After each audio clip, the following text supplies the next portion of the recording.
Friends, సింహం అడవికి రాజు ఎందుకు అవుతుందో మీకు తెలుసా? దానికి ఏనుగంత బలం లేదు, జిరాఫీ అంత ఎత్తు లేదు, కానీ అది వేటాడే పద్ధతిలోనే ఒక రహస్యం ఉంది. చాణక్యుడు ఏమన్నాడంటే, సింహం తన ముందున్న జంతువు చిన్నదైనా పెద్దదైనా సరే తన పూర్తి శక్తిని ఏకాగ్రతను ఉపయోగించి వేటాడుతుంది. మనం చేసే పొరపాటు ఏంటంటే, చిన్న పని అయితే తేలికగా తీసుకుంటాం, అదే పెద్ద పని అయితే భయపడిపోతాం. కానీ విజయం సాధించాలంటే మీరు చేసే పని చిన్నదా పెద్దదా అని చూడకండి.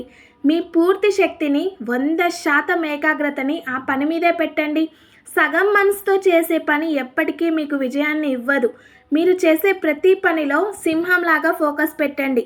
అప్పుడే విజయం మీ బానిస అవుతుంది. లక్ష్యం మీద 100% ఫోకస్ పెడుతున్నారా లేదా అనేది మిమ్మల్ని మీరు విశ్లేషించుకోండి. ఈ వీడియో నచ్చితే like, share and subscribe. Thank you for watching.